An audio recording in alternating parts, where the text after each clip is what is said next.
திருக்கடையூரில் வாழ்ந்த சுப்பிரமணிய பட்டர் அன்னை அபிராமியின் தீவிர பக்தர். அவர் எப்போதும் அந்த அன்னையின் நினைவிலேயே மெய்மறந்து இருப்பார். ஒருமுறை தஞ்சை மன்னன் சரபோஜி திருக்கடையூர் கோவிலுக்கு வந்தார். தியானத்தில் இருந்த பட்டரிடம் மன்னன் இன்று என்ன திதி எனக் கேட்டார். அன்னையின் முகப்பொழிவில் மயங்கியிருந்த பட்டர் காலத்தை மறந்தார். இன்று பௌர்ணமி என்று வாய் தவறி பதில் சொன்னார். உண்மையில் அன்று அமாவாசை. தவறான பதிலால் மன்னன் கோபம் கொண்டான். இரவுக்குள் நிலவு வராவிடில் உனக்கு மரண தண்டனை என ஆணையிட்டார். 100 கயிறுகளால் ஆன ஒரு ஊஞ்சல் நெருப்பு குண்டத்தின் மேல் கட்டப்பட்டது. ஊஞ்சலில் ஏற்றப்பட்ட பட்டர் உயிர் பயம் இன்றி அன்னையை நோக்கி பாடத் தொடங்கினார். அவர் அபிராமி அந்தாதியை பாட பாட ஒவ்வொரு கயிறாக அருந்து விழுந்தது.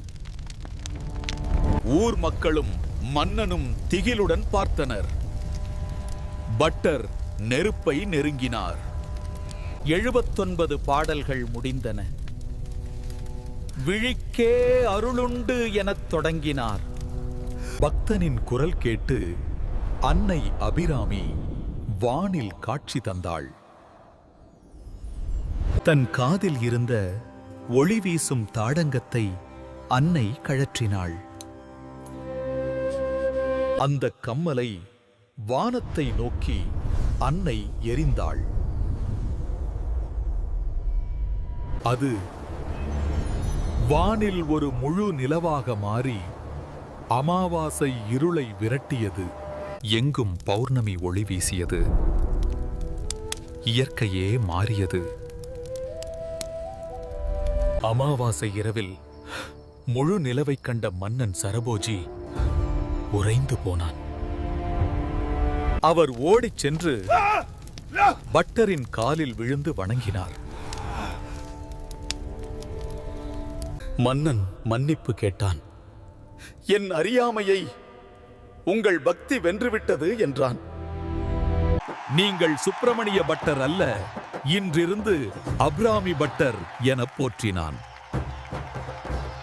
நெருப்பிலிருந்து மீண்ட பட்டர் 100 பாடல்களையும் பூர்த்தி செய்தார். அன்னையின் அருளை அனைவரும் கண்டு மகிழ்ந்தனர்.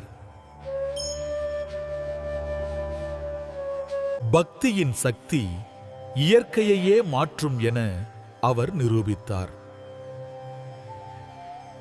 இன்றும் திருக்கடையூரில் அந்த பக்தி மனம் கமழ்கிறது.